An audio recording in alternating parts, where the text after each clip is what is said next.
जब सोयाबीन में फूल से फली बन रही हों तो यह 5 गलती जो विशेष गलती हैं, इन गलतियों को नहीं करना चाहिए। इससे फल फूल में ड्रॉपिंग की समस्या आ सकती है और हो सकता है बढ़िया प्रॉपर साइज के दाने भी और फलियाँ ना लग पाएँ और कम से कम फलियाँ लगें। खासकर कुछ किसान ऐसी कीटनाशक, ऐसी फंगिसाइड और कुछ ऐसी दवाइयों का कॉम्बिनेशन स्प्रे कर देते हैं जिससे फूल तो आ चुके होते हैं लेकिन फूल से जब फली बन रही हो या तो फ्लावर ड्रॉपिंग हो जाते हैं या तो फलियाँ भी झड़ने लगती हैं। तो आइए बात करते हैं विशेष 5 गलती के बारे में जो आप सोयाबीन की फसल पर गर्भ अवस्था पर जब फूल से फली बन रही हों, फूल बन रहे हों, फलियाँ सेट हो रही हों तो इन गलतियों को नहीं दोहराना चाहिए। Number 1, fungicide.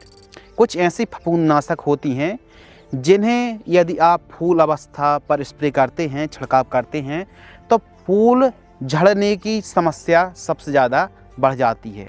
जैसे खासकर कॉपर सल्फेट आती है, हेक्साकोनाजोल है, डाइमेथोमॉर्फ। अब डाइमेथोमॉर्फ जैसे एक्रोवेट या फिर एक्रोवेट कंप्लीट के नाम से आती है, हेक्साकोनाजोल है, कॉपर सल्फेट है और सबसे मेन जो है कॉपर ऑक्सीक्लोराइड। कॉपर ऑक्सीक्लोराइड को कहीं यदि आप फूल जब बन रहे हों, फूल सेट हो रहे हों या फिर फली बन रही हों, उस समय यदि कॉपर ऑक्सीक्लोराइड का यदि आपने स्प्रे कर दिया तो समझ लीजिए फूल झड़ने की समस्या 101% आने वाली है।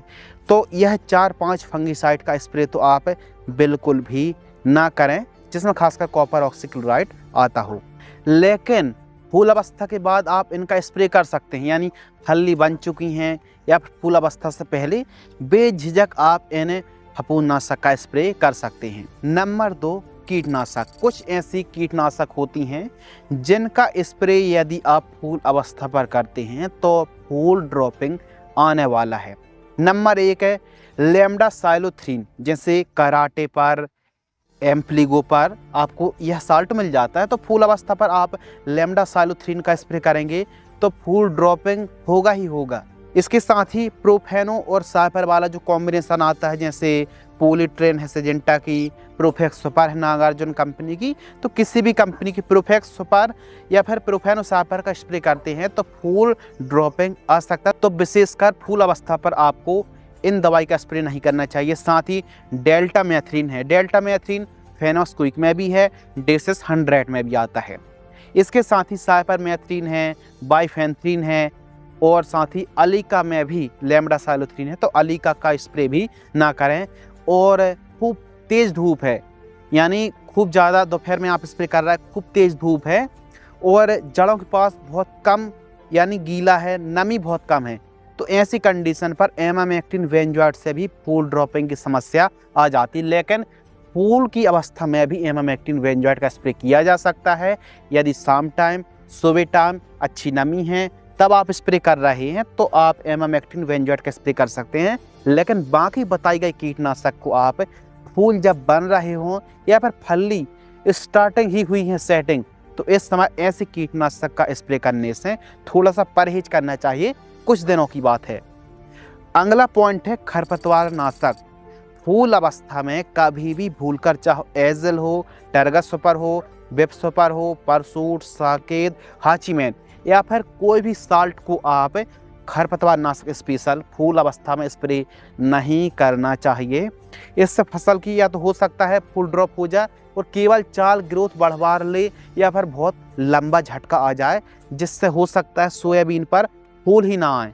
तो फूल अवस्था में सोयाबीन की फसल पर खरपतवार नाशक वीडीसाइड का स्प्रे नहीं करना चाहिए। अगला पॉइंट है, चौथा पॉइंट, नाइट्रोजन। चाहे यूरिया की जगह आप अमोनियम सल्फेट यूज कर रहे हों, कैल्शियम नाइट्रेट कर रहे हों या फिर खुद आप NPK 1919 है या फिर यूरिया, ऐसी खादों का आपको फूल अवस्था में प्रयोग नहीं करना चाहिए, ना सॉइल एप्लीकेशन से ना स्प्रे से जिसमें हाई नाइट्रोजन हो। तो ऐसी दवाई, न्यूट्रियन या फिर टॉनिक का स्प्रे आपको नहीं करना चाहिए जिसमें ज़्यादा नाइट्रोजन हो। यदि आप नाइट्रोजन बेस जो दवाई हैं, जो न्यूट्रियन हैं, इनका स्प्रे आप करते हैं, प्रयोग करते हैं सॉइल एप्लीकेशन से, तो केवल चाल ग्रोथ बढ़वार बस होने वाली है। फूल या तो हो सकता है कम आए ना आए या फिर बिल्कुल कम आए। तो इसीलिए नाइट्रोजन बेस दवाइयों का, न्यूट्रिएंट का आपको फूल अवस्था में प्रयोग नहीं करना चाहिए।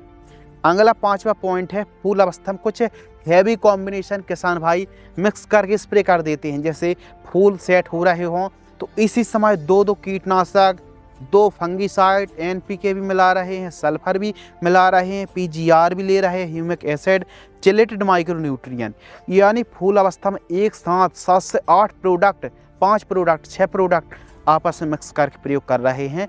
तो ऐसे में क्या होता है कि कुछ कॉम्बिनेशन तो फट जाते हैं दूध की तरह, और कुछ कॉम्बिनेशन ऐसे होते हैं जो एसिडिक या फिर एल्कलाइन होते हैं, जो दिखते तो नहीं है कि फट गए, लेकिन हमारी फसल पर या तो उनका पावर और ज़्यादा बढ़ जाता है जिससे फूल ड्रॉपिंग की समस्या आ जाती है, या फिर उस कॉम्बिनेशन का स्प्रे करने से ना तो रिजल्ट मिलते हैं, और रिजल्ट मिलते भी हैं तो विषम विपरीत रिजल्ट मिलते हैं।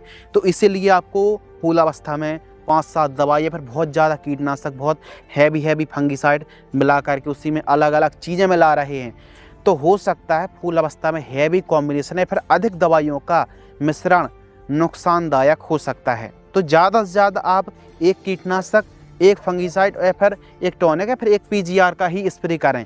फूल अवस्था में अधिक मिश्रित दवाइयों का स्प्रे करने से फूल ड्रॉपिंग की समस्या आ सकती है, या फिर हो सकता है फूल ही कम आए या फिर फल्ली अच्छे से सेट ना हो। सोयाबीन की फसल जब फूल अवस्था में हो, फूल से फल्ली बन रही हो, तो इन गलतियों को यदि आप दोहराते हैं तो हो सकता है बढ़वार बस अधिक हो सकता है फसल में पत्तों पर स्कॉर्चिंग आ जाए, या फिर फूल फल्ली अच्छे से सेट ना हो पा रही हो। तो छोटी लेकिन यह मोटी और महत्वपूर्ण जानकारी होती हैं, इनको आप थोड़ा सा नज़रअंदाज ना करें, विशेष ध्यान रखें, अच्छी दवाई का स्प्रे करें और ज़्यादा मिश्रित करके दवाइयों का स्प्रे ना करें। जो हमने कीटनाशक बताई, जो फंगीसाइड बताई हैं, इन दवाइयों का स्प्रे करने से फूल ड्रॉपिंग की समस्या आती है, और यदि आप हैवी दवाइयों को मिला करके स्प्रे कर रहे हैं तो फिर ऐसी कंडीशन पर स्कॉर्चिंग की समस्या का खतरा और भी ज़्यादा बढ़ जाता है। टेम्परेचर हाई ना रहे तो स्प्रे करने का सही समय या तो अर्ली मॉर्निंग या फिर अर्ली इवनिंग, खासकर शाम टाइम स्प्रे करने से बढ़िया रिजल्ट देखने के लिए मिलते हैं। और जब भी आप अपने कॉम्बिनेशन पर NPK बेस कोई भी वाटर सॉल्युबल फर्टिलाइजर्स ले रहे हैं तो ज़रूर लिख कर रख लीजिए, आप शाम टाइम ही स्प्रे करें, तेज़ धूप पर स्प्रे ना करें। और जो भी आप दवाई ले रहे हैं अलग अलग बाल्टी पर घोल करके मिलाएंगे तो फिर रिजल्ट भी अच्छे मिलने वाले हैं। एक ही डिब्बे पर, एक ही बाल्टी पर एक साथ सभी दवाइयों को ना मिलाएं, खासकर अलग अलग मिक्स करके घोल करके स्प्रे करें तो रिजल्ट भी अच्छे मिलेंगे। और बताई गई बातों पर विशेष ध्यान रखें। धन्यवाद।